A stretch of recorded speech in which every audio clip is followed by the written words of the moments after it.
Is there a new link that we need to send out to people? No. This is the link that's on our Facebook page. Okay. And we are now live. Hi, everyone. Hi. Welcome to the Girls' Room. This is our monthly episode of our online series of Google Hangouts, where we talk about the things that we actually want to talk about with some really cool people from the Muslim community and beyond. And tonight we are lucky enough to have a really stellar lineup of people, people that I have looked up to for a very long time. And we're going to be engaging in a conversation on Ferguson, where we are now, how the Muslim community can be a part of the movement, where we go from here. And as an activist, this is a conversation I've been wanting to have for a long time, and I am very honored that Muslim Girl gets to be the forum to host this conversation and taking place. So I just want to encourage everyone that's going to be watching tonight to use this as a stepping stone, because we have people from all over the country who are engaged in all different types of issues and aspects of the movement that we could literally host an entire panel for each single topic that we're going to take on tonight. So this is just a little taste of everything that goes into solidarity building, intersectional movements, and the incredible fight that we're all contributing to right now in this moment in history. So I would love to start off with everyone introducing themselves to our audience. You know, let's go around and say what your name is, where you're from, you know, what organization you're associated with, and an interesting fact about yourself. And we're starting with Sahab.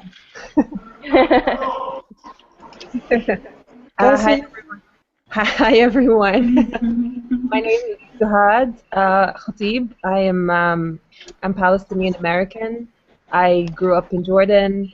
I'm a member of the St. Louis Palestine Solidarity Committee, and also a member of the U.S. Palestinian Community Network. I live in St. Louis, and I was one of the organizers for the Palestine contingent during the mobilization weekend in October, the Ferguson mobilization weekend in October. And I'm also a member of the Don't Shoot Coalition. Did I say I was a graphic designer? I can't remember. I'm living in I don't know. I just remembered that I didn't say anything interesting about myself, but I'm an artist, so you know, my profession is kind of what's interesting about me. So nothing else. Okay, Suhad. Twitter. If you want to follow me on Twitter, it's _ads. There you go, Ashley. Gotta get you up. All right, I'll go next. My name is Ashley. I'm Brown Blaze on social media. I'm from St. Louis, Missouri, originally from Cleveland, but lived in St. Louis for about 15 years now. Mobilized after the killing of Mike Brown. I'm currently in Oakland, working with Black Lives Matter here, with one of the founders, also with Blackout Collective, and I'm a co-founder of Millennial Activists United, which is an on-the-ground group in Ferguson. Awesome. Did we lose Brittany? Looks like it. Okay. I think we'll be losing people coming back and forth. It's all right. Yeah. No, I just wanted to. Okay. Next person. My name is Khalid Beydoun. I'm originally from Detroit. I'm currently a professor of law at the Berry School of Law. I taught at UCLA previously. Interesting fact, I used to box. Awesome.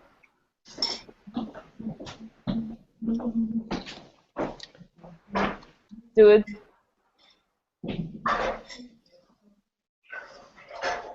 Brother Daoud. Okay, I thought you were going, but Daoud Walid, I'm the Executive Director of Michigan Chapter of CARE, Council on American Islamic Relations, co-founder of Muslims for Ferguson with Sister Linda Sarsour, the Take on Hate campaign, also with Brother Khalid Beydoun. Fun fact, I used to do beats, I used to produce music, and I was in a rap group in high school and after high school with multi-platinum artist D'Angelo, and Cup the New Black Messiah CD is banging. Mm-hmm. Awesome. So my name is Linda Sarsour. I'm a New York-based activist. I've been doing work around police accountability for the past 6 years in New York City. I'm the executive director at the Arab American Association of New York and the co-founder of Muslims for Ferguson. I'm the senior strategist on the campaign to take on hate. And a fun fact, and the best fact about me, is that I am born and raised and bred and schooled Brooklyn.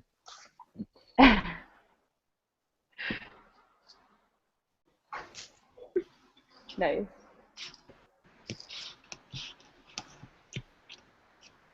Darshan, have you introduced yourself yet? No, I haven't. So my name is Darakshan. I live in Washington, D.C. I work to primarily support various grassroots organizing in the entire district across issues. We're part of the Hands Up D.C. Coalition, really been supportive of a lot of the Black Lives Matter work, D.C. Ferguson work in the district. Fun fact about me, I'm from the Bronx originally, and also I'm an anti-violence against women advocate as well. Perfect. Ahmed? Good evening, everyone. My name is Ahmed Nabil Abu Znaid. I'm a Palestinian from East Jerusalem, Palestine, one of the co-founders of Dream Defenders. And a fun fact was I played football, American football in high school, and was the captain of my varsity team in Fort Lauderdale. Awesome. Okay, so Brittany texted me and she said that she's having a lot of trouble with her internet connection. So hopefully she'll get back on when she can.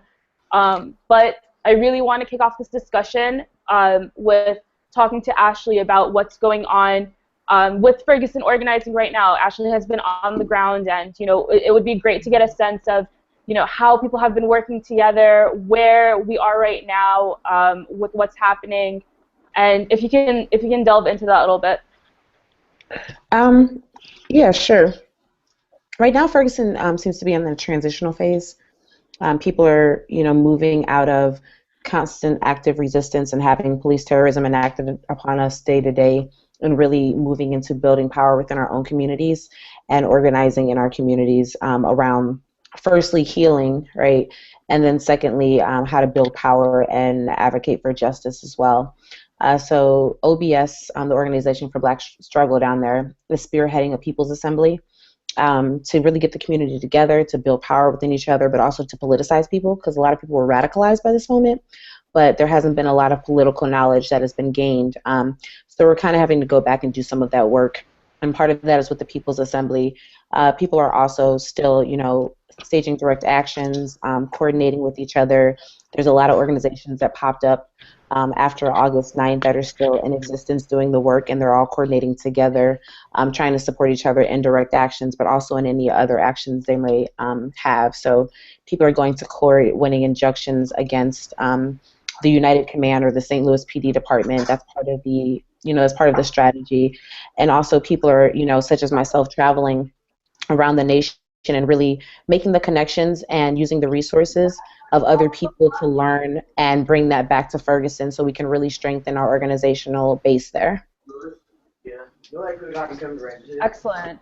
So how do you, Ashley, and anyone else that wants to jump in and contribute to this question, how do you feel, how do you think that what's going on in Ferguson right now is representative of what's happening across the country?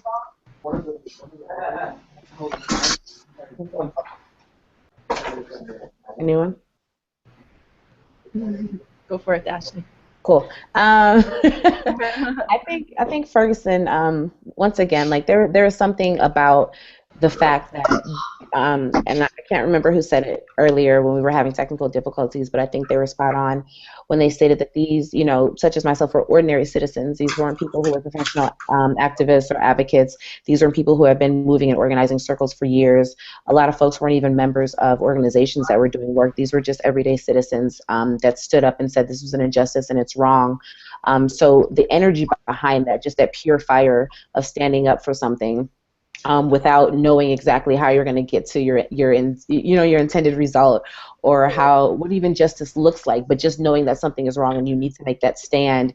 I think we're seeing that spread throughout the nation, where people that haven't been pulled into social justice issues in particular are really mobilizing and realizing that they don't have to, have a degree in social justice. They don't have to have a sociology or political education degree or anything of that sort to actually get involved in this work. All you have to do is have a passion for justice, and we can work with you along the way.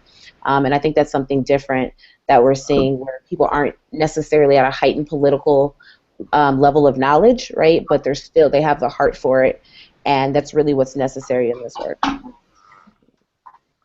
Absolutely, and I think that a lot of people that are involved in this panel tonight, I think, can attest to that, especially with the organizing that they've been engaged in on the ground. And I'd love to hear some people talk about, the initiatives for Black Lives Matter that you've been engaged in and organizing around. I know that in New York we have a lot going on. Linda, you're a huge force behind that. If you want to get into that a little bit. So I've been really honored to be organizing in New York City with a group called the New York Justice League, which is made up of predominantly young people of color, many of whom are artists, hip-hop artists. Some of them are organizers, activists on multiple issues, many who have been doing a lot of work around police accountability. I've been doing police accountability work for about 6 years now, working on ending the unwarranted surveillance of American Muslims, as well as ending discriminatory police practices like stop and frisk. And it's been my watching the power of bringing communities of color together of all backgrounds to say no to the NYPD and to fight against the largest police force in the country, like the NYPD, has been a very empowering experience. But most of all, in the organizing, for me, as a person who considers herself a woman of color, being led by young Black and brown women has been really by far the most inspirational part of my organizing in the past 15 years, taking guidance, watching the passion, the energy, also the intelligence and the brilliance. Is that oftentimes young people in our community are so underestimated that while they may not be traditional organizers, I think that what they bring to the table is this fresh perspective. They bring risk to the table.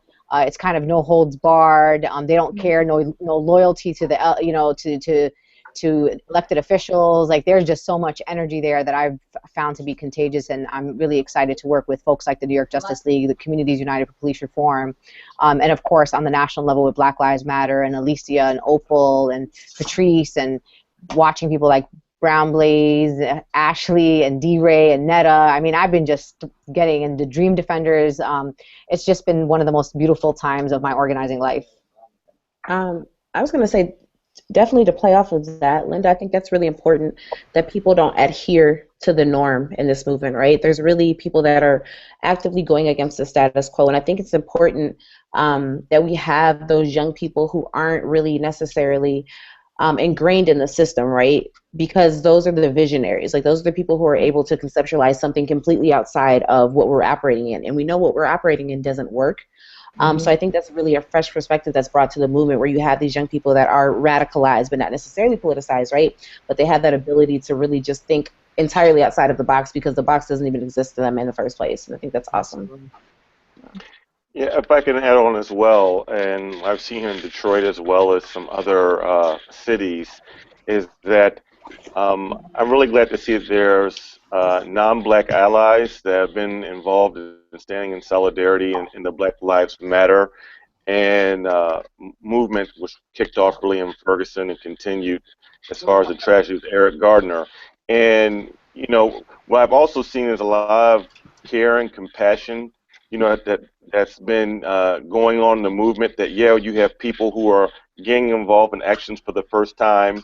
They may not have all the politics down 100%, but they have passion to get involved, and that's a beautiful thing. And, even us who've been doing this work for a little while, we make mistakes, right? It's like no one's infallible. Some of us are going to new grounds and being involved in a new type of discourse and organizing in the streets. But we're learning as we go, and people are standing up for what is right. And I think it's a beautiful thing. Despite that, in the broader society, we've had haters, people trying to mischaracterize the people who've been involved in the movement on the streets, and even in the Muslim community, there's been people who've tried to speak against and even belittle the movement in particular, and to try to de facto criminalize protesters. But nonetheless, I'm loving the spirit. I'm loving the movement and the new people that I've seen involved. Most of them younger, but even some older people for the first time in their 40s and 50s who've never been involved in any direct actions, doing die-ins, protesting in downtown Detroit. We had one recently on MLK Day, remembering a man who was choked to death here last January. His name was Mackenzie Cockrell, and that was caught on video. And there were some armed security guards that choked him to death. There were some people for the first time that were involved, in marching and getting involved, as far as wanting to be in the movement. So I think it's a beautiful thing. I wanted to touch also on as an activist working for Palestine for a while here in St. Louis. I'm living in St. Louis during all of what happened since August of last year. One of the things that I personally loved the most was the connections that were made.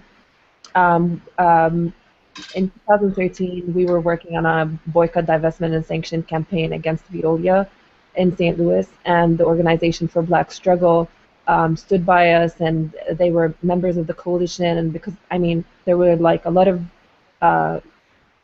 organizations in that coalition, but the Organization for Black Struggle was one of them, and they stood up for us, and we had a history of them standing up for the Palestinian cause and everything.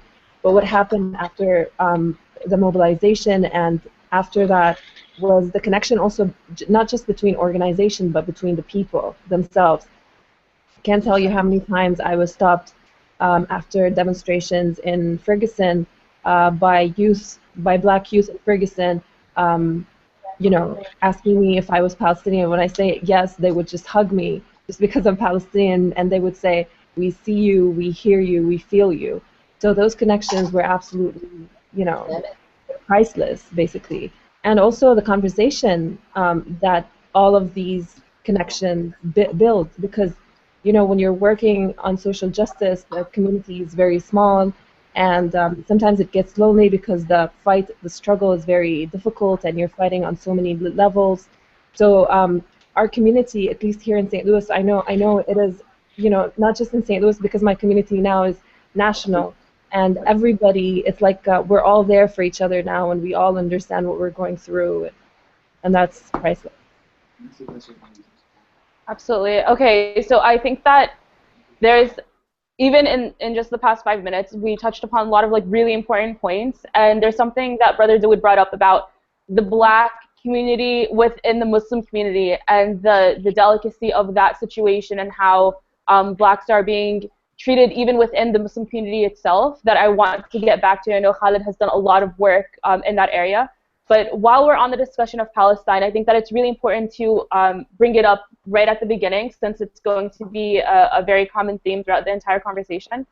But, this is a civil rights movement that's happening in the height of social media and technology, right? So we actually witnessed firsthand what was going on in Ferguson when things were starting to take off. We witnessed through social media, through cell phone videos, through live streams, all the violence that the state was implementing against civilians, people living within the community itself.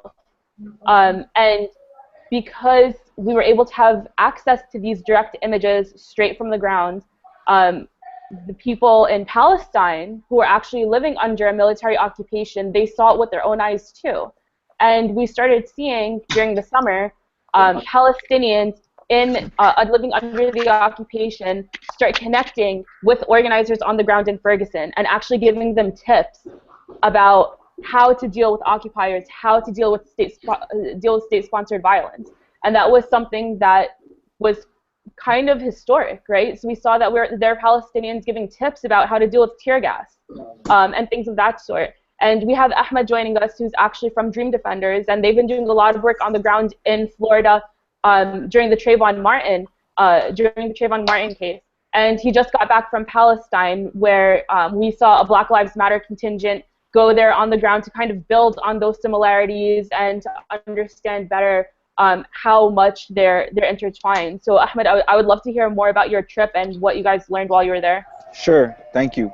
I think for me, the most important thing was that before we began planning a trip and discussing a trip, there were already organic bonds being built between those struggling back home in Palestine, and those siblings of ours in Ferguson, St. Louis, and the greater United States. We were organically united via our fight against oppression, against systems that were created for us to live under, that were not created for us to live. So this is a very important connection that we've been able to build upon. And so after a couple of years of discussion, the Dream Defenders decided to lead a delegation to Palestine, and really in revisiting the historic traditions and ties between the Black Liberation Movement and the Palestinian Liberation Movement. You know, this isn't the first time. Angela Davis, Stokely Carmichael, Malcolm X, and many others have been outspoken about their commitment to fighting against Zionism and for fighting for Palestinian liberation, while also keeping Black liberation at the forefront. And so it was extremely difficult, but we were able to narrow down a list of 14 key people that we wanted to start off this delegation with. And those folks work from groups such as Black Lives Matters, Black Youth Project 100, Hands Up United in Ferguson, the Dream Defenders, and New York Justice League, amongst also Sister Maytha El-Hassan, a Syrian sister who helped to organize the delegation and is studying, the connections between Black liberation and Arab liberation.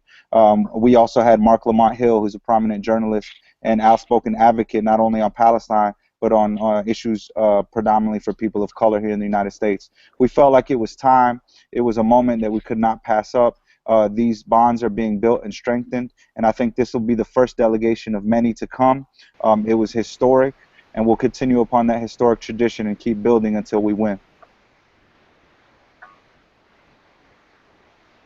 I just wanted to... Yeah, Linda, please.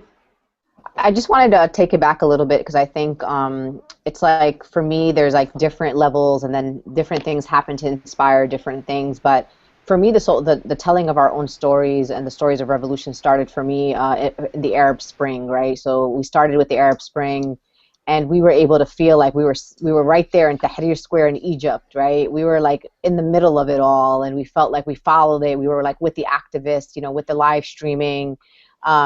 And I think that was then implemented in a place like Ferguson, where we finally, as communities of color across the world, are basically saying, we're not going to wait for the media to tell our story. We're not going to wait for someone to document our history. We're going to do that on our own. We have the utilities, the tools to do that. And then we saw that happening in Ferguson, and we were connected directly to the individuals in Ferguson. It was from the hands of the activists, the hands of the residents and the citizens there telling us their story and what they were enduring. And then watching the young people in Gaza watch the Ferguson folks tell their story through social media, and then being able to say, I'm going to reach out to my brothers and sisters and say, hey, this is how you deal with tear gas. I mean, the whole thing was beautiful. And I just think it's this kind of new fire across the world amongst young people of color who are basically like, enough is enough. Our ancestors have been suffering from injustice for all these years. We're going to stand up, and we're going to use what's at our disposal, which right now happens to be social media. And we're getting to hear the stories faster. We're able to help promote the stories of folks, and really getting to feel like we can be everywhere at the same time and give our moral support to people who need it across the world. And I think I saw that in Ferguson. And I think for me, the Arab Spring kind of started that trend of using social media to tell our own stories and document revolutions. If I can speak really briefly, I think for me it was heartening for the first time to see, I'm an Arab American Muslim, see Arabs become really engaged on an issue that wasn't directly involving them. Dawood can speak to our experience in 2006 in Michigan when I headed an effort to maintain affirmative action in the state of Michigan. I was an Arab American head of that initiative, and mobilizing Arab Americans in the area to be involved was next to impossible.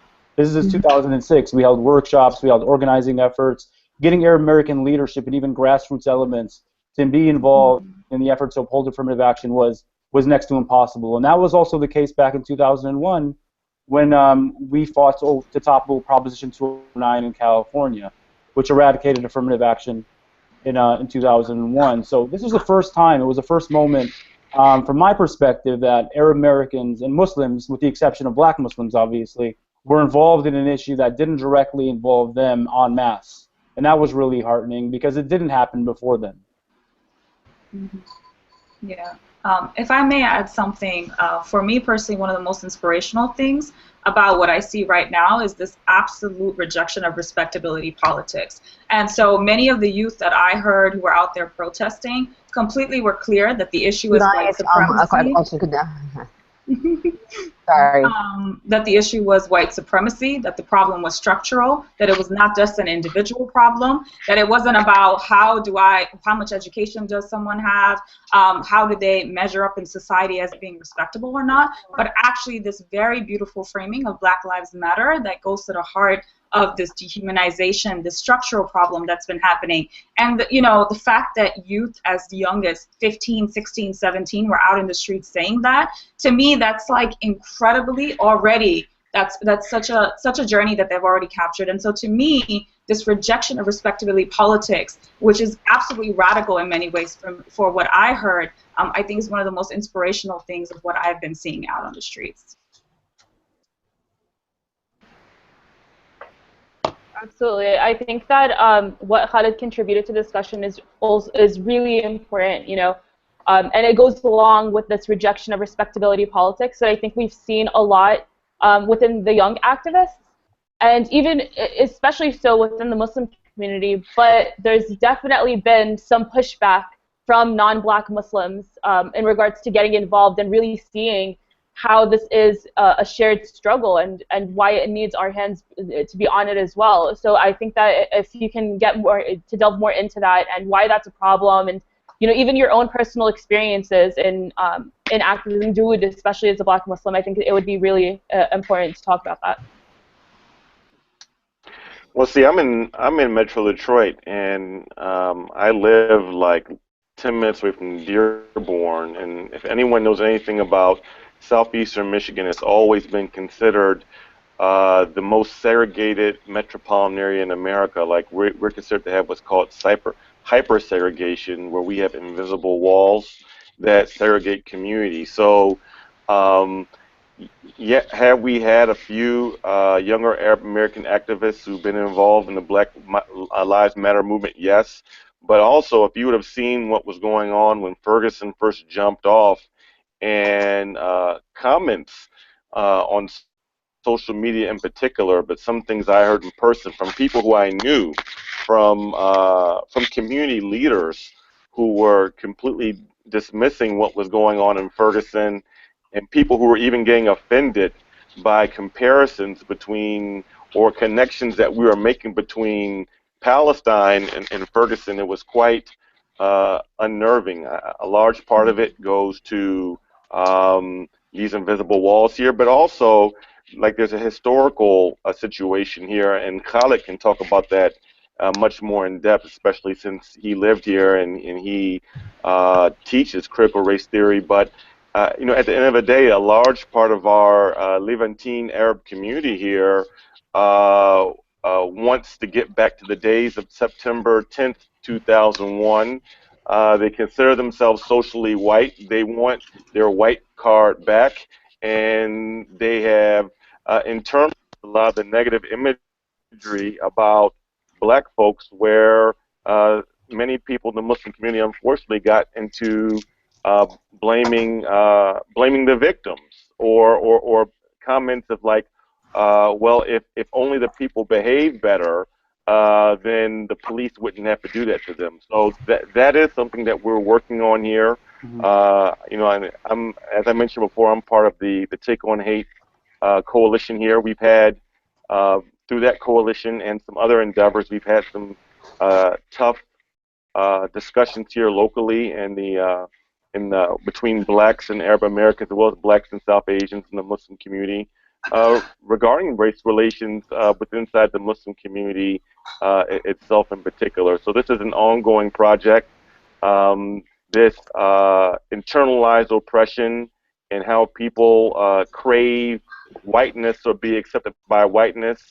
It didn't happen overnight, and it's not going to go away overnight. But at least there are some committed people here in the community, both in the Black Muslim community, the Arab Muslim community, and the South Asian Muslim community, who see that's a problem and are beginning to address it in coordination, not just Black Muslims complaining in a silo and Arab Muslims complaining in a silo, and Pakistani, Indian, and Bengali Muslims complaining about things in silos. So that is good. There, there's definitely something I like to call as segregation and struggles, where we feel like the Arab struggle in America is different from the Black struggle, and they're different struggles, but certain people capitalize on that, and that's what Ferguson kind of broke down, and that's what's amazing about it. I was in the very first meeting for the Don't Shoot Coalition the first week after Mike Brown was killed on August 9th, 2014, and I remember there was a conversation that really stuck with me, and that's when I decided that this is definitely a campaign something that I want to work on, because I was, like I said, a Palestinian activist. I didn't grow up in the U.S., so the racism that I faced as a Palestinian in Jordan was completely different, and I didn't understand most of this. But during that meeting, the statement that we were discussing, the statement, and it said to fight police brutality against Black and brown people in America. And someone in the room, a young Black guy from Ferguson, said, brown people in America don't go through what I go through. So another Black person in the room, who's a veteran actually, told him, if my Muslim and Arab brothers and sisters will go through what we go through, then I want to start fighting for them now. So that, that's what this is. The media tries to taint this campaign. They try to show people as savages and looters and what have you. But in reality, this is what we lived. It's just we're coming together, and it's amazing. But at the same time, we have to acknowledge, like, if we're asking the question, what now? For me, as an activist, I feel that we really need to acknowledge that there's still, based on what Dawood was saying, there's still racism within our communities, and this is definitely something that we need to work on. And that racism, part of it is ignorance, and part of it is fear at the same time, because certain Muslim communities were intimidated during the mobilization into not hosting certain events by the police. So the normal reaction is, like Dawood said, blame the people. Like, if they were better, maybe we would fight for it, but let's do it some other time. And I think it's important to acknowledge that dynamic didn't come out of nowhere, right? Like, it's not born from people. It was actually imposed upon folks. So, the way that we're seeing the Black Lives Matter movement move, and when people declare that Black Lives Matter in public, how you're immediately seeing people shape that in hashtag form, but also, in signage and in messaging, and try to say that all lives matter, as though by affirming Black life, you're somehow, depreciating everyone else's value, when that's actually the exact opposite of what it is, right?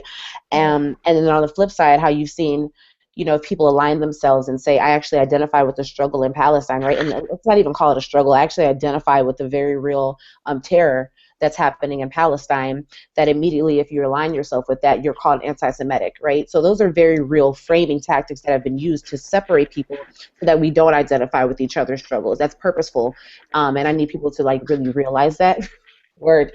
My roommate's like, yeah. I need people to really acknowledge that. You know what I mean? Like, that wasn't born from our communities. That was imposed upon us with very intentional purpose. Exactly.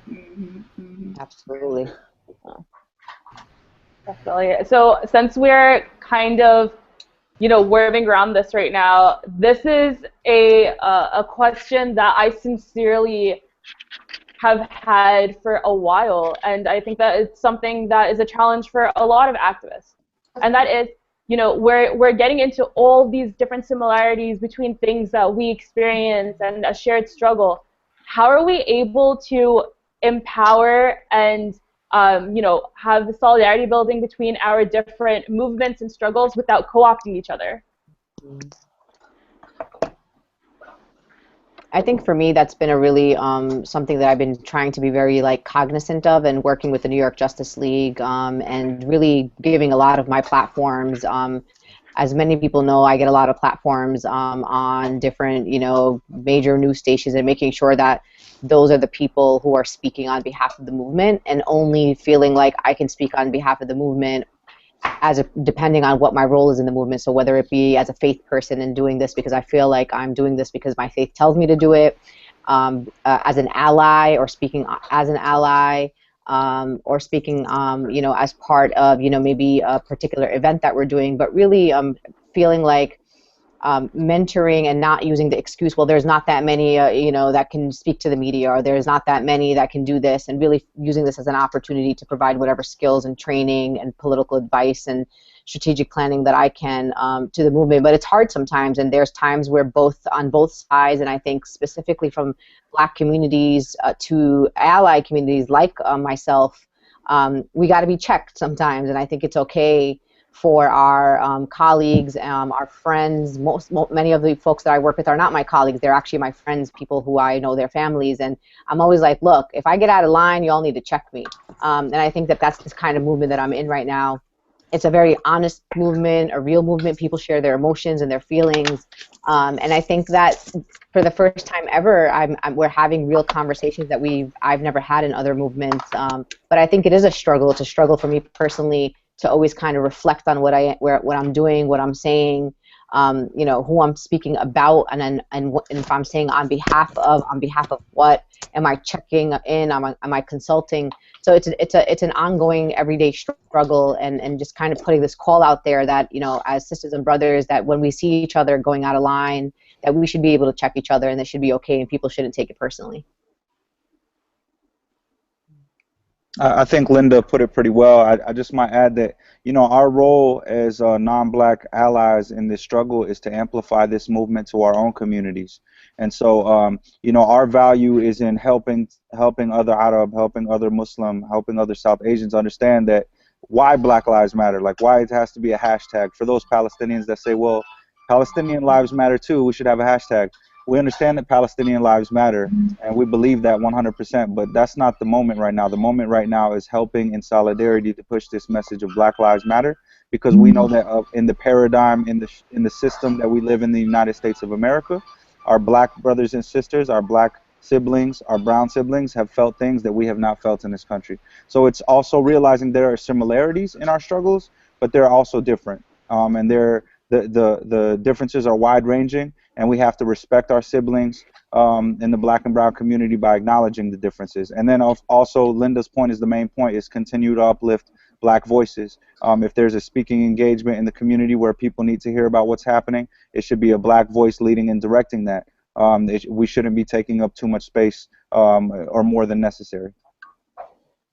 And I think what's really devoid from the conversation is, obviously race deserves a lot of the attention, and racism deserves a lot of the attention, but it needs to be compounded with a focus on socioeconomics. So for me, I grew up in Warrendale in Detroit, and Dawood knows Warrendale. It's an indigent to working class community, which is more diverse than other parts of the city. The neighborhood I grew up in was Black, working class, white, and Arab. It's changing dramatically now. But I can tell you, many of the people that I speak to outside of the academic context are poor people. And they can empathize with many of the experiences of people in Ferguson, people in parts of Detroit, and other really deprived parts of the country based on economics, in addition to racial stigma and racial animus. So what's really missing from this conversation is a real focus on indigence, I think, and the exacerbating effect that poverty has on people of color of all stripes, of all sorts. Mm-hmm. Yeah. And a lot of these conversations, are coming from elites. And I think what's really refreshing about this movement, especially, is, many of the individuals spearheading the movement came from the ground up. They came from Ferguson. They were people who actually endured the racism, the police brutality, and the violence. Poor people of color. And typically speaking, movements like this have been co-opted rather quickly by elites. And I see that from afar that isn't happening with the same rapidity that it's happened before in the past.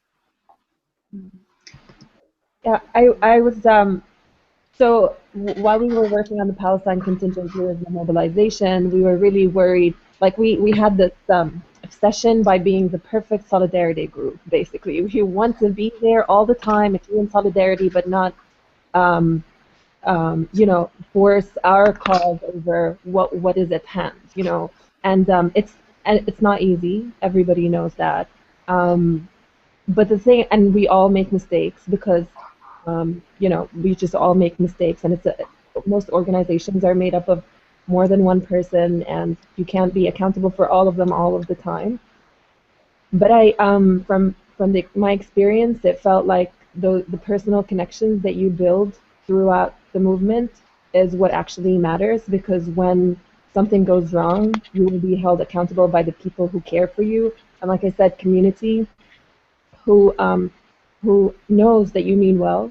So I feel like we need to work, like, other than working on our my Palestinian community and try to talk about their hidden racism and all of that. We also need to make our connections within our activist community very much stronger, and ask them to hold us accountable whenever they feel that something is being overshadowed. And to go back to the question on allies, right, and what it means to really be an ally within this movement and how to operate within that, I think it's important, particularly in this movement, right, in America, to center Blackness and Black lives and to really focus on anti-Blackness, because a lot of these systems that we're living under have socioeconomic repercussions, right? But they were designed to oppress Black people. So really realizing that all of our liberation is tied into that. So if we break these systems that are designed to oppress Black people and make us the most oppressed in America, then by proxy, everyone else will benefit from that. And I think that's important to keep in mind. And allies that want to join in this movement really realize that and operate from that framework is important.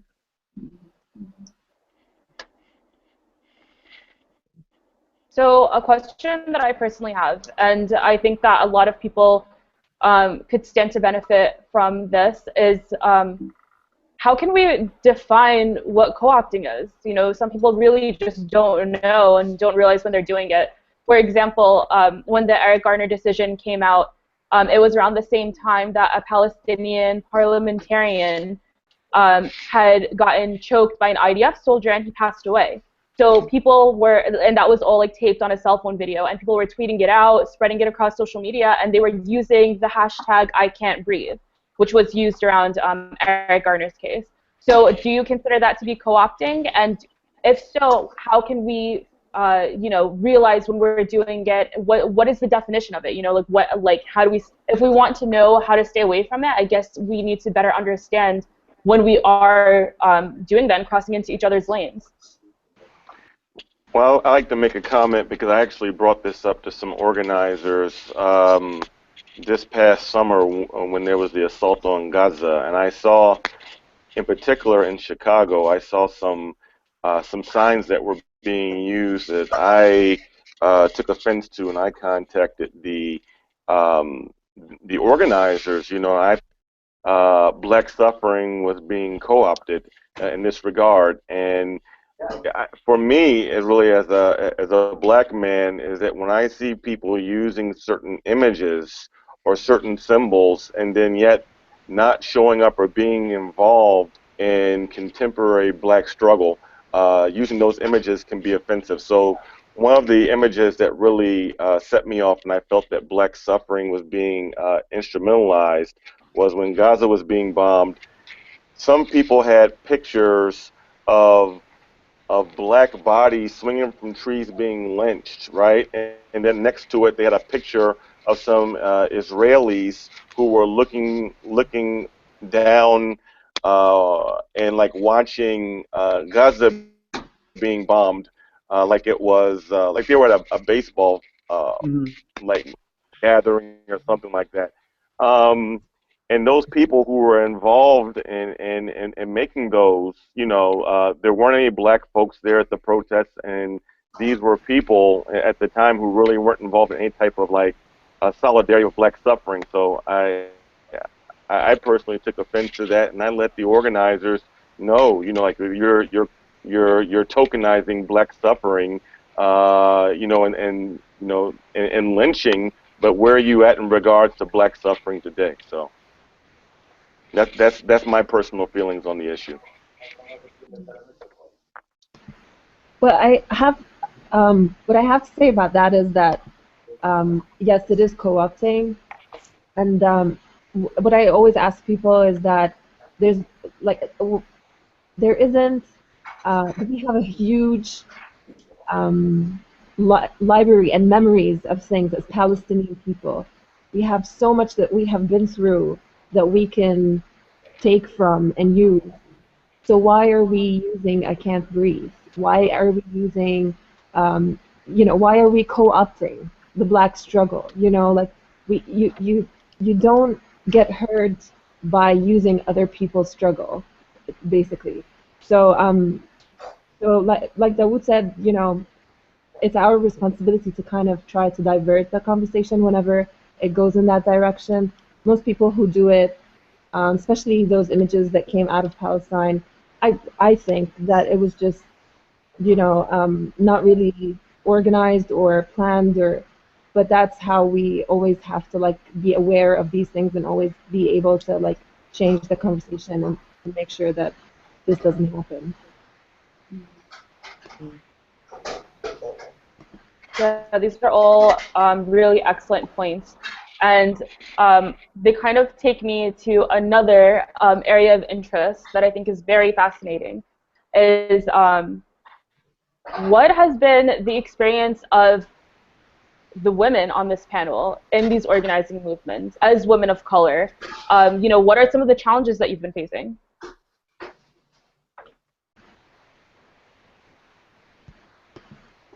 Linda just got yeah, Linda's like waiting to like dive right in. Almost got actually, to be honest, I mean, I'm not going to take it back and get into a therapy session on my organizing work for 15 years in the Muslim community. That's a whole other situation. But to be honest with you, in the Black Lives Matter movement, maybe I'm just like delusional, but I've seen only women power. I've seen like the men ain't messing around. Like they're just like, what do you want us to do? We're going to do it. Like I mean, with the people I'm working with, they're just like, you're all the boss. Like you tell us what to do. We marching from here. I don't know what street we marching down. Like in New York City, I've seen. I think it's not. I mean, obviously, I'm not in other parts of the country to say that what's happening in a place like Ferguson, but I think just watching the leadership of women on a national level, just the voices that are coming out, the fearlessness, I think people ain't messing around. They're just like, whatever they tell us to do, we're going to do it. And there are obviously wonderful, strong men who are supporting these women activists across the country. And in here in New York, we have them, and they're there for us. They protect us when we need it,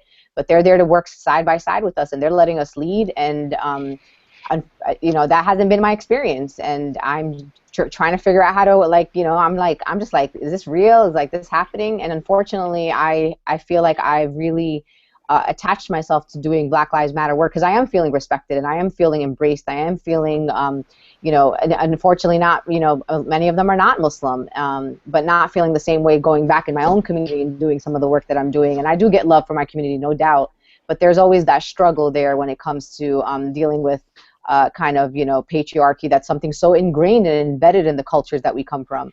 But my New York Justice League folks and my brothers that are in the movement with me there, I got to give them props if they're watching. They've been amazing. They've been supportive, and they've been letting us lead the way.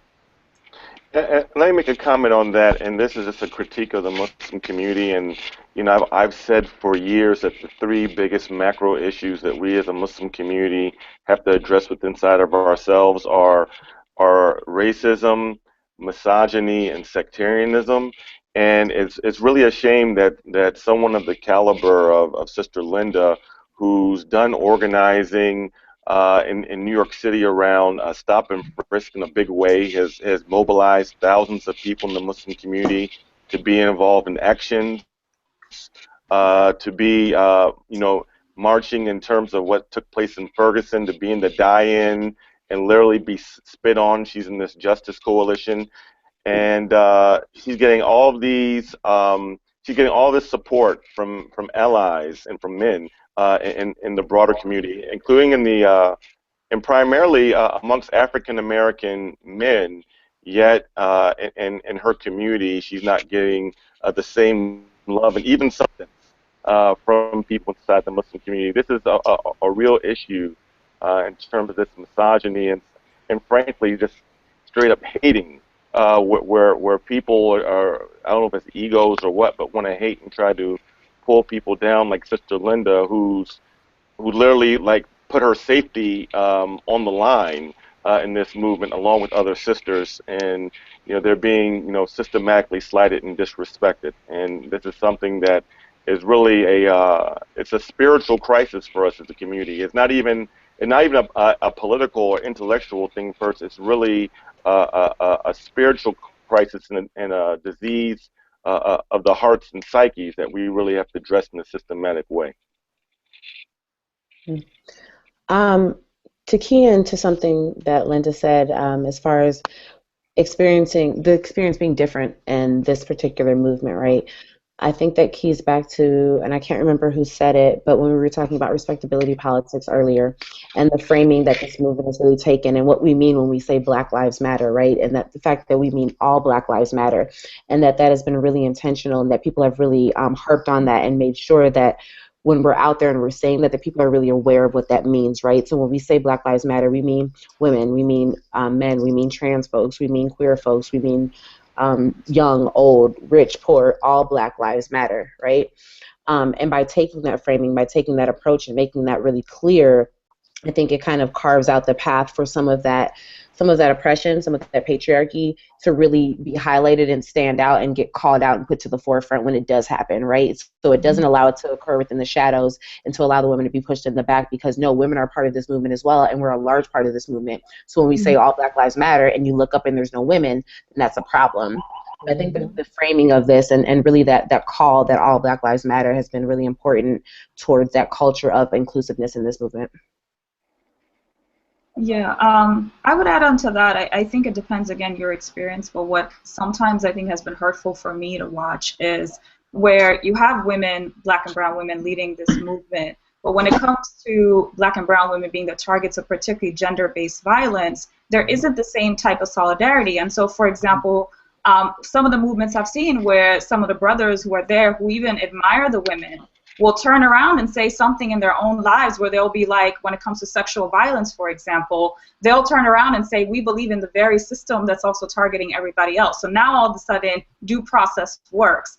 This must be a false allegation. Or, I mean, you look at when women are killed through domestic violence, typically within the men in the community, you don't see the same kind of outrage. You don't see men coming out in the same way protesting the streets. And I think for women of color, and of course our experiences are unique, they're different, I'm not trying to say it's uniform, but I think we really tread this very fine line of saying, do I have to be a woman today and then also my ethnicity and my race, and why am I competing all of them? Why isn't that we're just addressing all the issues on the table? And so again, I think for certain women to turn around, protest with the same brothers that were like, all right, they're getting targeted, they're getting killed by the state, but when it comes to our own community violence, are these same men going to come there, come as hard for us when we're experiencing gender-based violence in these terrible ways?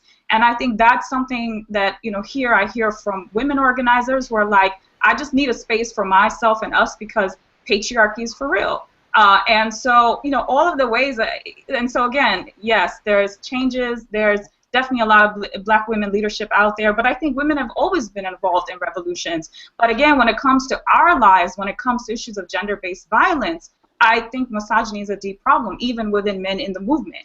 And so that's a very difficult conversation to have, especially when we get told that we must be loyal to the men in our community, and to report and to say anything against is bringing negative attention. How dare you do this? You just want to turn around and, you're against him. This is part of some state plot, or you're trying to, further white feminism or the carceral state. And so it makes it really difficult sometimes. That's my 2 cents. Yeah, I think there's definitely like a triple whammy when it comes to women of color in the movement, because on top of having to deal with, structural racism already, we also have to deal with structural sexism and the patriarchy. And I think that that presents issues in and of itself. And Darshan, I know that you've done a lot of like research and a lot of work around issues of violence that women have to endure. And I'm interested in hearing what you think about how police brutality disproportionately impacts women and girls in this discussion. I mean, I'm really happy you mentioned that, because one of the ways the carceral state particularly impacts Black and brown women is that it criminalizes victims of gender-based violence. So one area of incarceration that we've seen massive increases in is the incarceration of women and young girls. And if you look at the composition, 70% of them have been victims of domestic violence. 90% have been victims of child abuse. You can go walk into any prison facility, any youth facility, and you'll see the majority of girls and women there are there because they were victims of violence, criminalized by the state. And I mean, you look at the case of Marissa Alexander, for example. She shot warning signs. It is her right to have self-defense. She was originally sentenced to 60 years. Had it not been for the organizing of primarily Black women who've been doing this work, she would not have gotten the parole that she got recently. But she still spent years locked up. I mean, this is a woman who should have received compensation, who should have received the help of law enforcement, not to be turned around, arrested, incarcerated. That is the institutionalization of violence against women. And that does not include that one of the leading ways police brutality operates, in addition to extrajudicial killings, is the sexual violence that young women of color experience. I mean, that's something, me growing up in the Bronx as a young woman, before I hit 16, many of my other Black and brown young girls have already experienced harassment, kidnapping, you know, rape at the hands of law enforcement officers. And because nobody cares about these issues, it completely goes under the rug. That's the ways in which the state also commits sexual violence against women, and particularly women of color. And so we're going to address police brutality. One of the ways we have to talk about is how gender-based violence operates in our community, how law enforcement and the justice system institutionalizes that abuse, and that how are we going to organize around it. And again, with the increase of mass incarceration for women particularly, this is the criminalization of victims who are being abused, and then our system is turning around and supporting their abuse. And so that's something you will see a lot when it comes to women involved in the justice system. Excellent. And actually, while we're on that topic, Khalid, you've done a lot of research as well into structural racism. So how do you feel that what's happening with the Black Lives Matter movement is connected with discrimination in other facets of society? Like, what do you see going on right now? Well, for me, you know, as a law professor and, you know, as a critical race theorist, it's very heartening to see the language of critical race theory being really mainstreamed. I mean, hearing things like structural violence, institutional racism, intersectionality, and people really accepting and adopting this terminology in popular form. I mean, these were words that weren't known and weren't in the public consciousness 3 to 4 years ago, and now every activist is, you know, equipped with a strong toolkit of critical race theory terminology. So hearing that language is really heartening. I think that, so if I could make somewhat of a critique, I think that even though the language and the terminology is really circulating amongst activists, I think there needs to be deeper education into what those terms actually mean.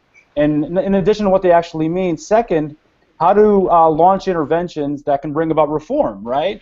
So we know what structural racism means, structural violence means from the police and so forth. But how do we envision real organizing and practical interventions that can help erode those? I think that's the next step in the movement that needs to happen.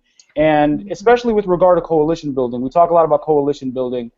I think the ideal way to really cement coalitions is to highlight these common sources, these common structures of oppression and marginalization, which you know, feed off and spur things like, you know, counter-radicalization in the Muslim community, which feed off and spur racial profiling of Black and brown bodies in inner-city indigent communities and so forth. These come from the same space. So in addition to really accepting and knowing this terminology, we have to take the next step, I think, and really cultivate an understanding of these common sources and common spaces in which these comparative but similar forms of oppression stem from. I just wanted to add also, I think the educating of each other, of the different communities working in the Black Lives Matter movement on discrimination and how it impacts different communities, and just seeing the power of those conversations. I mean, having conversations with young Black organizers in Justice League about, entrapment of young Muslim men by the FBI and NYPD informants, the unwarranted surveillance, the infiltration, the paid agitators and agent provocateurs that are sent in the movement and that have been historically sent into many movements, more recently into the Black Lives Matter movement, as well as in Muslim communities around organizing on Muslim issues. Looking at, I just remember just this really powerful conversation one time we were having in East New York with young people where we were talking about, that these informants are sent by the NYPD into Muslim communities, the chilling of free speech by our student, in our MSAs and our student with our student groups, and these young people being like, what?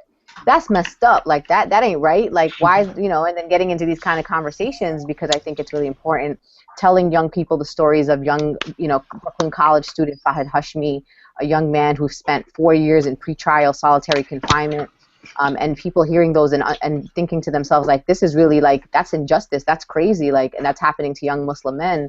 And I think what happened, the way that I look at things, that I say to myself, well, we allowed this to happen to Muslim communities because we allowed this system and this corrupt, violent system fester because we haven't dealt with it and the way it treats Black Americans. So my thing is, like, I'm cool with, stepping aside a little bit, working on, ending issues like police brutality, which are impacting, Black men and women every 28 hours.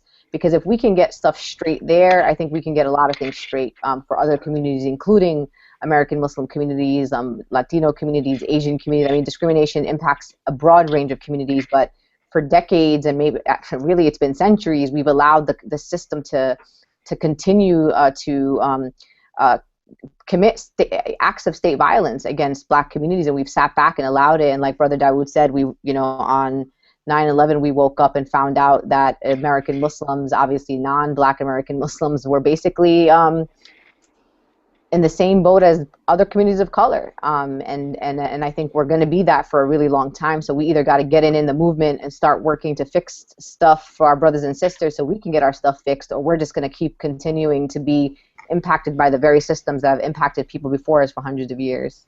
Yeah, and if I can add on something too, and I mentioned this before, and Linda just said a couple of things that just brought this back in my mind. In the Muslim community in particular, it's very important for us to get our language right, because words take on lives of their own, and they frame our perception of how we see the world and ourselves. So, for instance, we really have to stop talking about as a Muslim community, we need to learn from the Black struggle as if the Black community is somehow separate from the Muslim community. The largest percentage of Muslims in America are Black. We're coming up on February 21st, the 50th anniversary of the assassination, the martyrdom of Malcolm X, who was Black and is a Muslim. Like, this stuff has been going on to the Muslim community all along. Police brutality, Muslims being involved, speaking out against police brutality. Black Muslims were doing this here in the 1940s here in the city of Detroit. So, like, this whole discussion that we have, where we talk about the African American community as something separate from the Muslim community itself, like, this is a mindset and a mind frame that really we have to get out of. Like, we are the African American community. We are the Black community as a Muslim community. If we get our language right first, then maybe we will begin to deal with ourselves in the community and look at these issues that we think are building solidarity across sectionality, that really they aren't that much different. They are one and the same issue. Mm-hmm. We've been compartmentalizing them and putting them in separate boxes, which in fact has been holding us back from making progress on the issues that really matter for us as a community. This is my opinion. But that's also part of the segregation and struggles, and it's not just that we are doing it on purpose. It's also certain people are paying billions and billions of dollars to make it happen through media, through different venues. For example, we had in St. Louis, there was a right to education delegation that came from Palestine. Around 12 students came, and they came to St. Louis, and they went to on a visual in Shaw on the first night, and they were like, "We leave Palestine, you bring us to a demonstration? What the heck?" you know. But that was one of the conversations I had with one of the students, is that he was like, but I read so many articles about Mike Brown before I got here, and every single one of them said that he attacked Darren Wilson.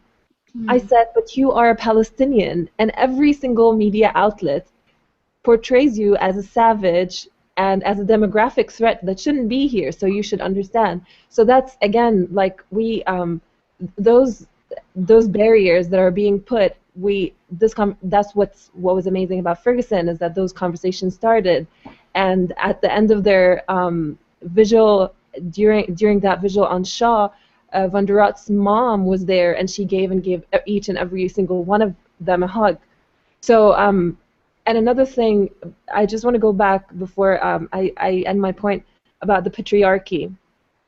So one of the reasons why I'm dreading reaching out to the Palestinian community, for example, is because the majority of them are Muslim, and I am Muslim, but I'm a Muslim woman. So while I was lucky to be able to be around people like Sandra Tamari and Colleen Kelly and Anna Bolser and all of these wonderful activists within my Palestine Solidarity group, and then people like Jamala Rogers and Ashley, Miss Brown Blaze, here in St. Louis, I still can't reach out to my community because I am a woman, and it's very, like, not every single time I'm going to be taken seriously just for that simple fact.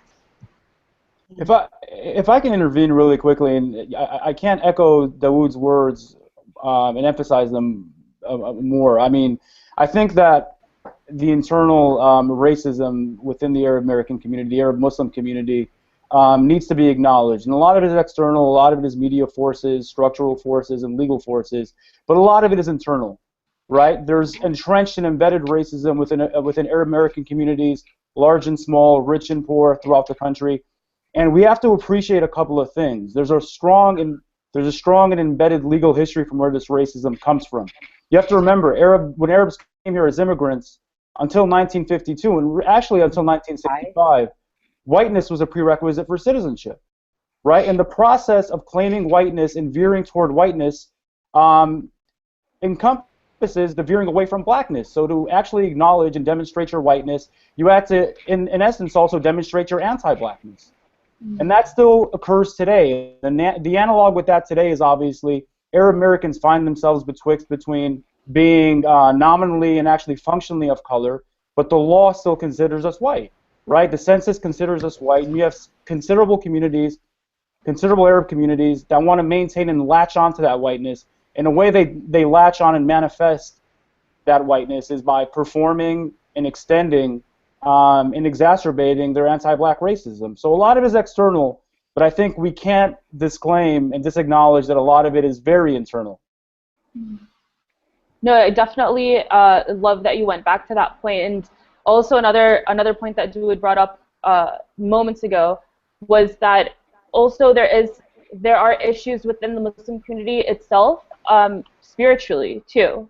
Right, and I think that that's a really good segue into a question that we received on Twitter. This one is from Twitter user OABOs, and she asks that she mentions how Dawood and Linda brought up how their faith is tied into their work, and that she also agrees. So she wants to know, where are the imams in this conversation?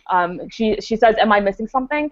And I think it's really great that we want to address that question right now, because if we look at what's happening with I'm sure that you guys have seen the headlines with the police force that's using images of black men as practice shooting. And we've seen pastors basically rise up and say, use my picture instead. So this is also a conversation I got into with Muhammad Malik, who's a very awesome activist too, that has been involved in this discussion since day one. But he said, where are the imams? Why aren't they also doing that? Why aren't imams saying, use my picture instead too? And if we can talk about that more, I think that would be really, really fascinating. Well, let me speak as one of the faith leaders in the community. I know of down the street, and I don't know about all of the different imams who could have been in cities. I don't know about. I do know about Imam Suhaib Webb, who've been involved in some of the marches. Sheikh Taha in San Diego has been involved, Imam Zayd Shakir. But what I have seen for the first time that I have not seen before is that on the mimbar and many masajid and from many popular speakers in the Sunni and Shia community, from Sayyid Hassan Qazwini, who's Shia, from Dr. Yasir Qadi, who's one of the preeminent Sunni scholars in the United States of America, have used the mimbar and have actually gave khutb talking about Black Lives Matter. So are our shuyukh and our imams at the same level as the rabbis or someone like Father Flagan in Chicago? No, absolutely not. No, because we're like a lot of us, a lot of our imams who are non-black have never dealt with these issues in a real way. But that I've seen many imams and scholars, and particularly who are Arab and Desi, who have at least started to address this in some of their sermons. I mean, it has gone on. So it may not be going on to the level that we'd like to see it, but we shouldn't like erase that it has gone on, and we should encourage those imams to do more. And then, frankly speaking, we have another phenomenon. The majority of our imams aren't born here in America. Many of them don't have cultural literacy. Like, I can tell you that in almost 70 masajid in metropolitan Detroit, like two-thirds of the sermons are not in English. They're in a foreign language. And then many of the imams in Dearborn and in some of the areas, they don't even speak English to begin with, you know, so their lives are revolving around GOTV and Al Jazeera, and they may not even know you know, about what's been going on in Ferguson or Black Lives Matter to any strong degree, because they're in their own little ethnocentric silos, and they have one foot here and one foot back in the so-called old country. And that's a bigger systemic issue that we have as a Muslim community, that until the majority of our imams and our masajid aren't imports, but are educated and have cultural literacy and have an organic connection to this society, that we're going to continue to have these disconnects where we have imams and scholars who really, at the end of the day, don't know what in the heck is going on. And if they don't know what's going on, they can't be in the streets or say, "Oh, use me, use my picture instead of the picture of a young black man." Someone have any other thoughts to add to that? So I feel like there are two things to this point, and the first is that, you know, like you said, we have a faith. I don't know if it's a problem, but like being a Muslim is not one thing; it's many things, and maybe not many imams represent a lot of Muslims in the country, so that's one thing. And the other thing, and I don't know how it is in the rest of the country, but I feel like, especially in St. Louis, the media coverage of the protesters and the mobilization and the whole movement has been portrayed in a very negative way, where we are the looters, you know. And the Muslim community in its current situation right now is in a very, very low point, because if you turn on the TV any minute, you'll hear news about Islamic terrorists here and freedom of speech marches in France because the Muslims did I don't know what. So basically, Muslims are being portrayed in a very, very negative way. So maybe most of the imams, I don't know, I'm not a masjid goer, but I feel like part of it is also, like, a major part of it is fear, because we are already in a very bad place. So if you want to also align yourself with a movement that's already also being portrayed in a negative place, so that's, you know. You know, for me, fear is dangerous on two fronts. I think, you know, using fear as a scapegoat can have a major chilling effect on individuals speaking truth. And imams are positioned and given platforms to speak truth. And I think that I consider it obligatory that every imam speak on issues germane to Black Lives Matter, because, going back to the point Dawood made, you have more than a quarter of your community that is black. They're being implicated by what's happening. The constituency is more than a fourth black. If that's the case, if that's the demographics, it's incumbent upon you not only principally but rationally speaking to speak on these issues. And this speaks to speaks broadly to the fact that African American Muslims, because of this forced binary segregate Muslim identity from black identity, are completely marginalized not only from mosques, not only from like policy and political initiatives, but are even marginalized from conversations happening within mosques when they actually comprise the biggest plurality. So given the numbers, it's obligatory. That's my position. That's, I mean, it definitely is, but I'm just saying that maybe that's why, yeah. Yeah, but I mean, and again, it goes back to what I said before, is that many of us in our framework in our minds, including some of my colleagues, are looking at the black community as something outside the Muslim community, even if they have black people praying in their congregation. It's this false dichotomy is being made that what's going on to black people or Black Lives Matter is somehow not a Muslim issue or get them targeted more when when black people are in fact a major part of the community and even pray in their masajid. This is the definition of cognitive dissonance that exists in our community as a whole, and we have to stop beating around the bush and really address it head on if we're going to really like make any headway as a community. That's true. I think something that I wanted to ask. A lot of it is intentional. Really quickly, a lot of it is intentional distancing. So these are imams that are making affirmative and proactive decisions not to address it because again they're making the decision to distance themselves from blackness and from black bodies and from black communities. And I just wanted to say, I mean, my experience in New York is, and Imam, Siraj Wahaj, Imam Talib Abdul Rashid, and these are the black imams that I work with. But to be honest, there isn't a widespread movement within the black Muslim community where they're at the forefront of the movement to end stop and frisk or to end police brutality. And I think that that's important, and it's something that I never really questioned because it's obviously, while they're members of my community, there's also a dynamic of being black and Muslim, and their conversation that even Imam Talib talks about all the time about engaging more young black Muslims in the movement. Here in New York City, a lot of times when black Muslim communities come out to marches or rallies, they are being led by people like Imam Talib and Imam Siraj Wahaj. Many of them are not young people in that community. And I'm not sure if there's also becomes a discussion about class, like amongst the larger black community in places like Harlem. Like it's been something that I've kind of like thought about in a long, for the many years we've even been doing work around ending surveillance of American Muslims, which includes Black American Muslims. I mean, for God's sakes, the NYPD created a whole category called Black American Muslims, and understanding, what is it on the deep level that keeps us separate, right? And then places like New York, there's a lot of segregation. Like in my mosque, there aren't black people that come to our mosque because we don't live in a neighborhood with black people, and that's just segregation geographically.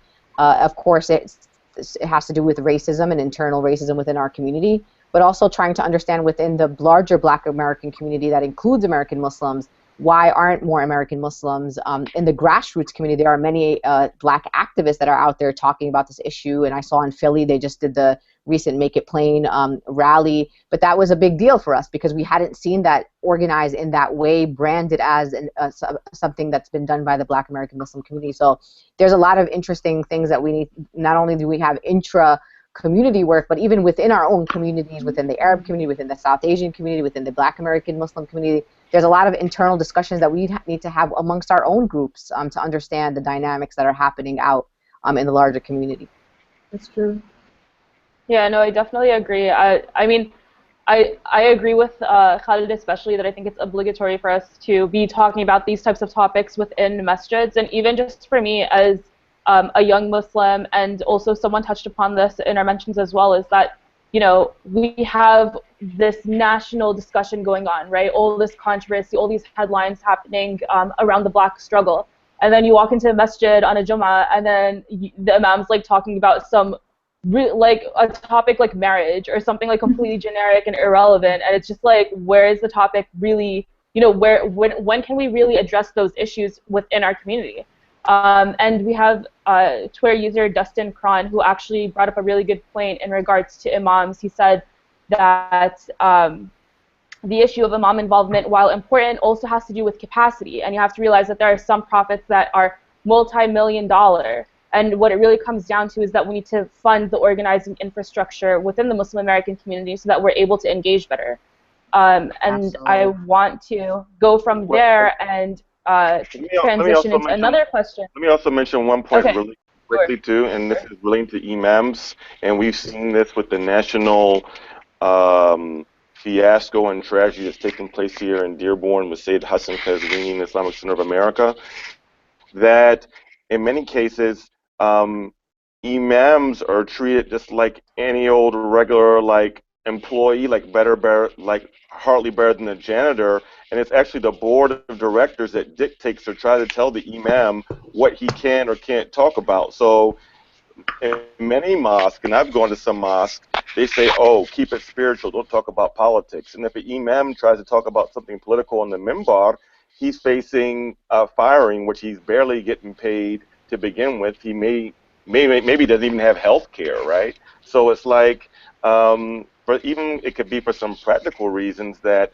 in many of our masajid, the board of directors are acting like theocrats, and they're dictators, and they're treating the peasants, and really the imams don't even feel empowered that even if it's on their hearts and minds to talk about it, they really fear losing their jobs and being out in the street if they even talk about some of these issues like what's going on in Ferguson. And that's real. And again, you can just look back at what happened to this recent fiasco in Dearborn, and you'll see what boards will do to imams, if they don't talk a certain way or even play a certain role that they want them to play. Mm-hmm. So just to add on to that, Twitter user Halima W said some old school imams within the community are racist, though maybe not outwardly expressed. Could this also be part of the problem? I think that somebody mentioned this earlier. A lot of our imams, especially in my community, they come from Egypt. They come from other countries. They have no context of American history or civil rights movements. They have no idea what's going on. Are some of them racist? Maybe. I don't think if you're an imam and you've studied Islam and understand the seerah of the Prophet Muhammad that you would be racist, because then if you are, then you probably shouldn't be an imam in the first place. But I'm just saying. But I think we have to start taking our own responsibility, and we can't really blame imams for everything, right? I'm an adult, and I can go to a masjid, and not if I ain't feeling what that imam is saying, I'm bouncing and I'm going to a different masjid, or I just don't go to the masjid at all.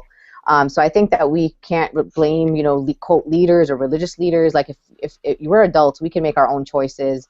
We know right from wrong, and if somebody's saying wrong, we check them. They don't want to get checked. You try to do some internal revolutions in some of the centers I've been at. We've succeeded in some places. In some places we don't succeed, and we just don't mess with that. We just walk away, and if it's kind of like, if you can't beat us, join us.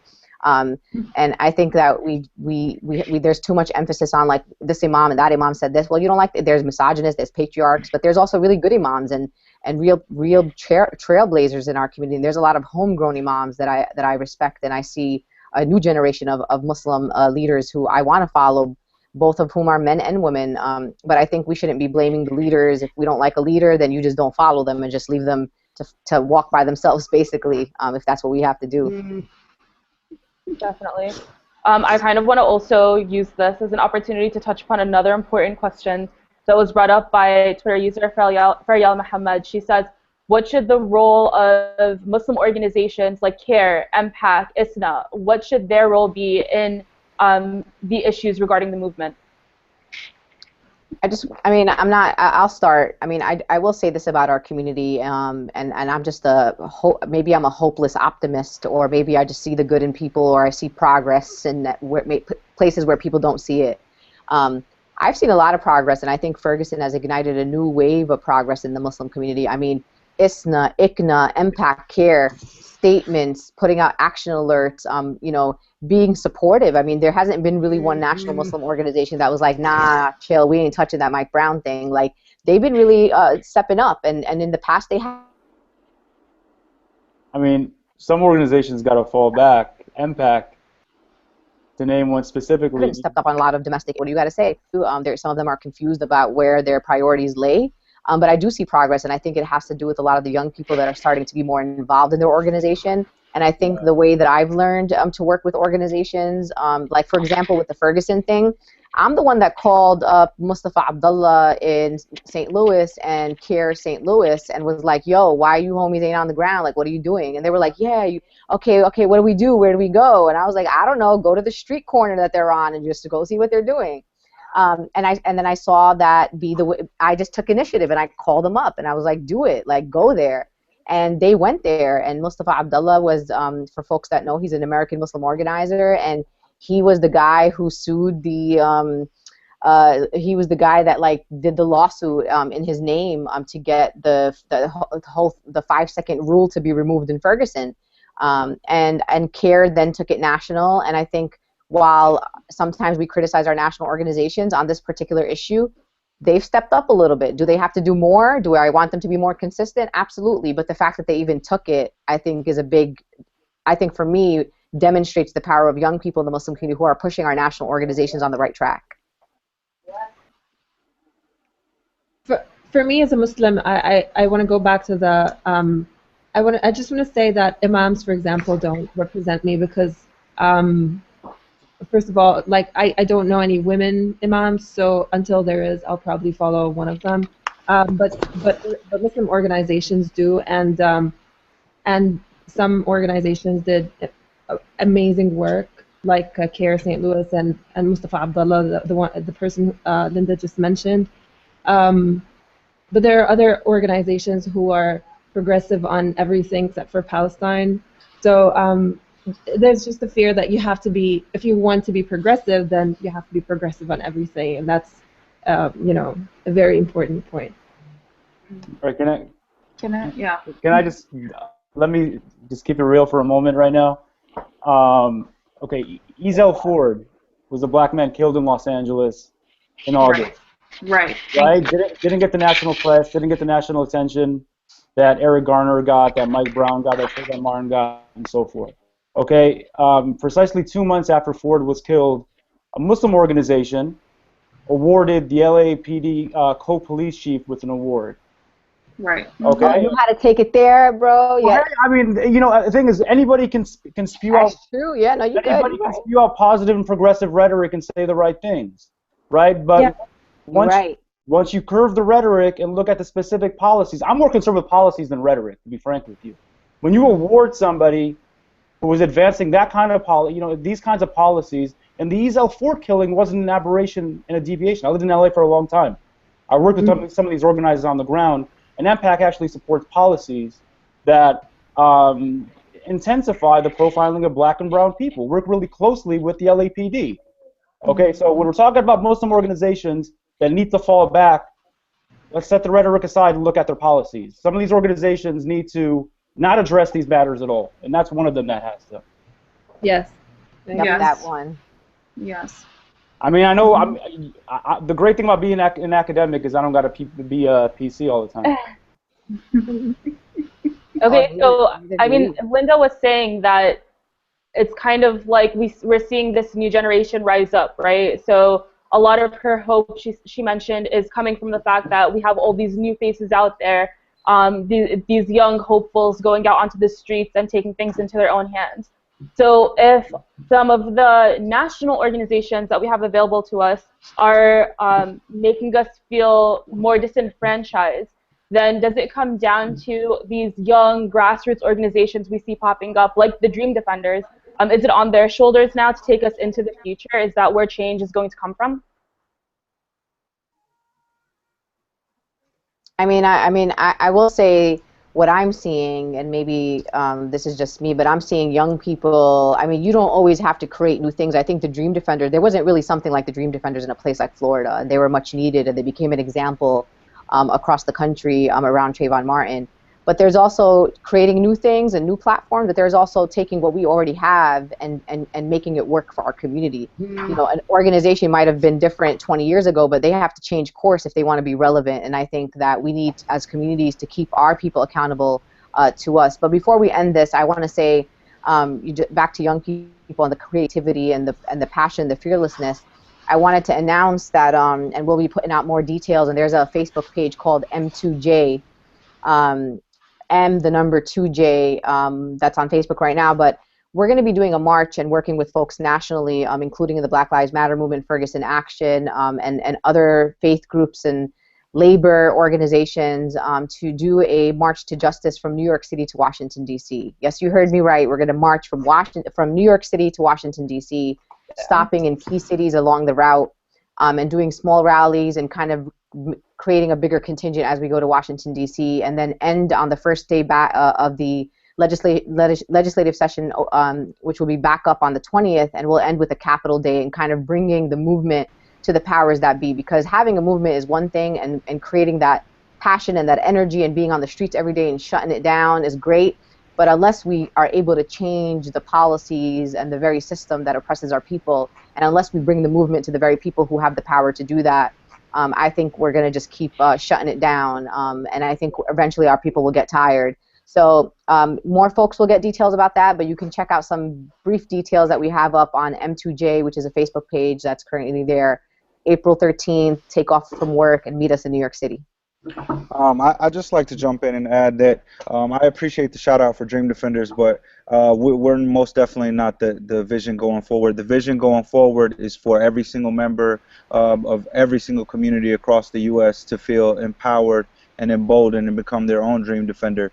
They don't need to belong to the organization. They can do what Ferguson did and captivate all our hearts and minds by simply resisting to the best of their abilities. I think we're inspired by what's been happening in Ferguson, in Oakland, in New York. And so the Dream Defenders, we take cues from our siblings across the country and across the world as well. I think this is a very inspiring moment. This is a real U.S. uprising. It has not reached the levels we'd all anticipate or hope. But we're getting there, and this struggle is not easy. It's something we're going to earn, and we're going to have to earn through hard work, blood, sweat, and tears. Definitely. And as we begin wrapping up with the panel, I really want to take this question that I think is really important and really gets to the heart of what we've been discussing. It comes from Twitter user Do-Gooder, and she asks, how do we continue to grow and include unlikely allies and folks that are just watching this for entertainment on cable news?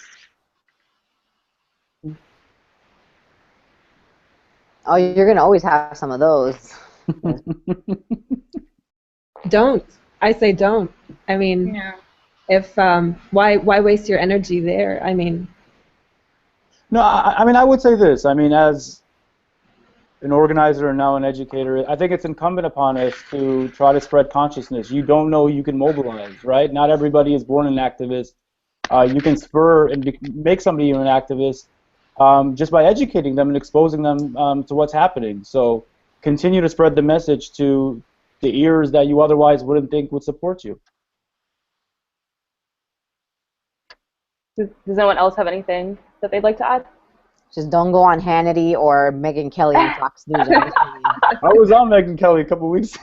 I think you did good in the circumstances you were in, but I don't recommend it. Yeah, should just have like a community-wide boycott of like anyone going on Fox News. Like the community. Not good for you. Thank you. To draw this go ahead. I think Ashley. Yeah. Yeah, I'm that's what I wanted to get to. Is I really want to close out with Ashley. Like one of the final sentiments, and you can take this, in whatever direction you wish. But what I'd really like to know is, what do you think allies' role should be in the Black Lives Matter movement, and what can we as allies do to stand in solidarity with you and with the Black American community? Yeah, absolutely. I think the most important thing is a call that you've heard time and time again, which is to follow the Black leadership, right? So to allow the people that are most affected to tell you where change is necessary and where it's needed. Suhad has done that time and time again in St. Louis. I can, name at least 3 times in which she stepped aside actively without having to be asked to allow space for young Black leaders or just even young Black people to express their pain, their anger, to express the issues that we're dealing with, and seceded her time so that that space is necessary, or so that space is there for Black people, right?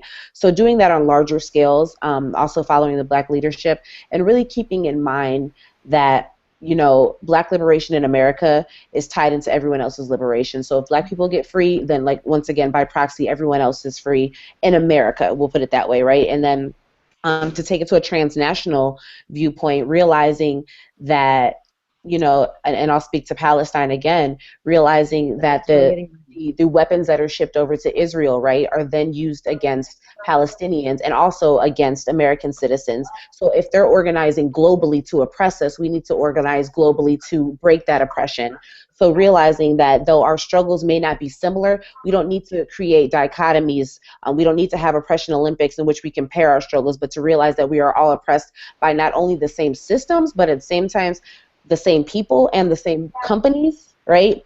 And once we realize that if we push together, we can break these systems together. And it's not really about, you know, who's in the forefront on a transnational level, but really just making sure that we're addressing the issues that we're all affected by. Absolutely. Yeah. Absolutely. And I love all y'all. Thank you. Thank you so much. Love you.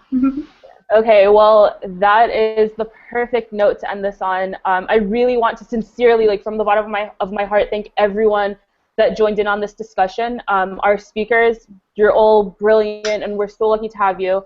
And everyone that was involved with watching, with tweeting us, and being involved with the discussion. That's what it takes. It's that inclusion across the entire spectrum of our community, of people being involved so that we can get to the heart of this. So this is the January edition of the Girls Room. I encourage you to please follow us on Twitter at Muslim Girl. You can see all the highlights from the discussion. This video is going to be available online instantly as soon as I end it, so that you can rewatch it or use it as a resource.